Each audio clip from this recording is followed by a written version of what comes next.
Hello dear children, welcome back to your chemistry class. I hope that after this long gap of 1 week, you still remember what we have been studying in our previous classes. We have already studied what are elements and compounds. So today we are going to see what are mixtures. But before we go into that, let's quickly have a look at what we have already studied. We have learned that matter is broadly classified as pure substances and impure substances.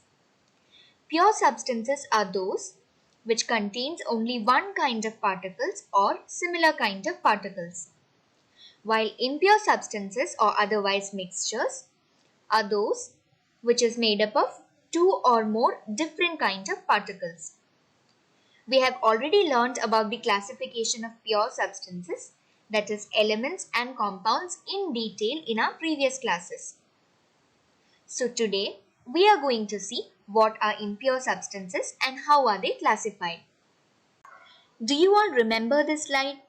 We have already seen this in the beginning of this chapter, isn't it? Yes. So now let's quickly revise what we have already learned about mixtures.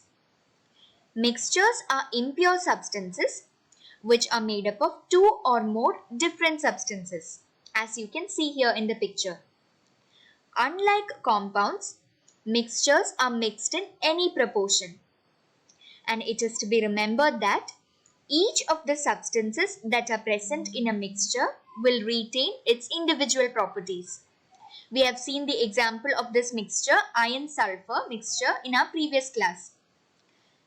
This is a mixture of iron and sulfur, and iron particles can be separated from this mixture with the help of a magnet. We are going to see that in the coming slides. Now let us see how are these mixtures formed. Mixtures can be formed either by the combination of two elements, two compounds, or even by the combination of elements and compounds. Now let us see how two elements are combined to form a mixture. Here what we have taken is the example of iron-sulfur mixture, which is a combination of iron powder and sulfur powder. Now here it is to be noted that even after mixing iron powder and sulfur powder, there is no chemical force of attraction that is existing between these two substances, that is iron and sulfur particles. There is only a physical force of attraction that is existing between the atoms of iron and sulfur. That is why we are able to separate particles of iron with the help of physical method or otherwise using a magnet from this mixture of iron and sulfur. Now let us see the next case where two compounds are combined to give a mixture. The compound sodium chloride or otherwise potassium chloride, when it is mixed with the compound water, what we get is a sodium chloride solution or a potassium chloride solution. Here also we note that even after mixing the two, each of these substances will retain its individual properties, isn't it? Yes, that is why salt still tastes salty even after mixing with water, and water also retains its individual properties. Mixtures can also be a combination of elements and compounds. As you see here in the picture, charcoal powder, which is combined with the element sulfur in the powdered form. Both these elements are combined together with the compound niter, otherwise called as potassium nitrate. Now these three are combined together to form the mixture gunpowder. Now let us see some of the examples of mixtures that we use in our daily life and some other general mixtures. Sand that is mixed with water, kerosene mixed with water, sodium chloride, otherwise salt, that is mixed with water, a combination of sugar crystals and sand, stainless steel, which is a mixture. It is an alloy of iron, chromium and nickel.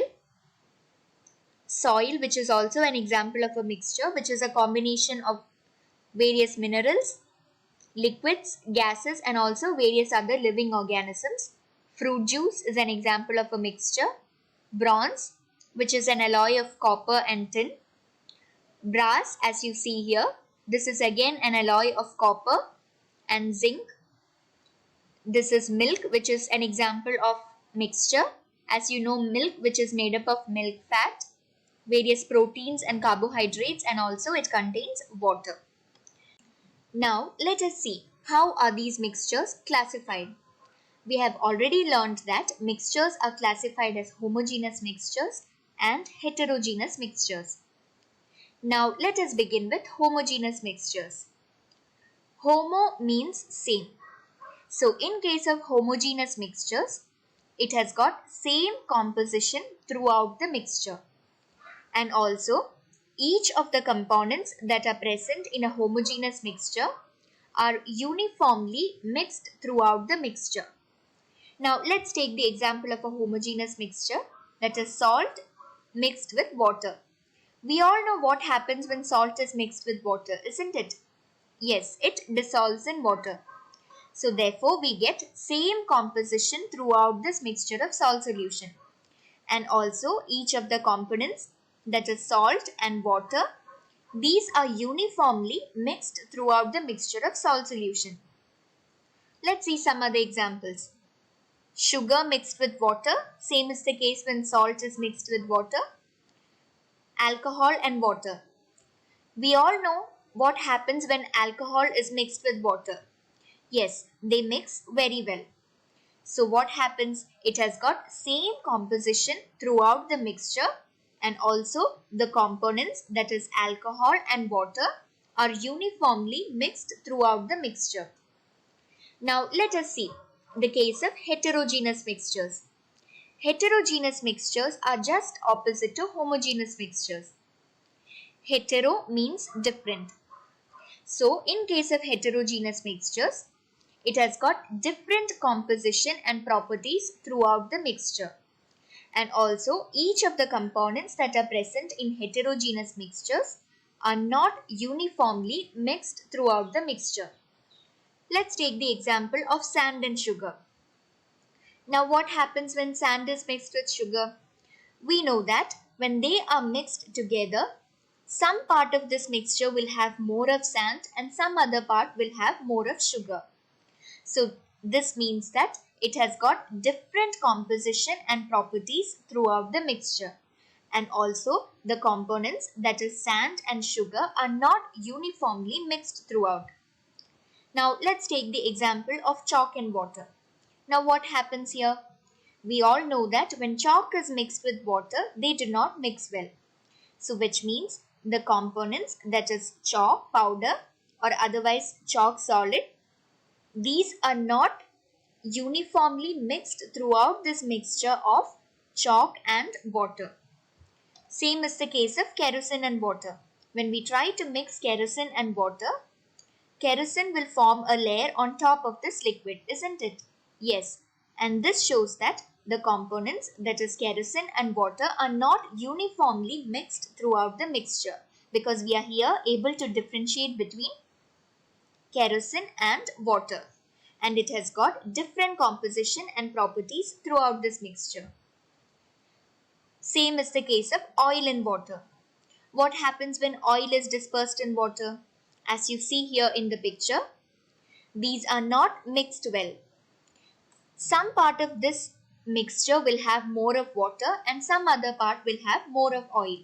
That is, we are able to differentiate between these two substances, which means that it has got different composition and properties throughout the mixture. And also the components, that is oil and water, are not uniformly mixed throughout this mixture. Such mixtures are called as heterogeneous mixtures. The mixture chalk and water, kerosene and water, and oil and water, all these are examples of immiscible mixtures. As we have already seen, immiscible mixtures are those which do not mix well. In general, the terms miscible and immiscible are applied to liquids. So now, with this, we have come to an end of an understanding of what are elements, compounds, and mixtures. So in our next class, we are going to have a comparative study of elements, compounds, and mixtures.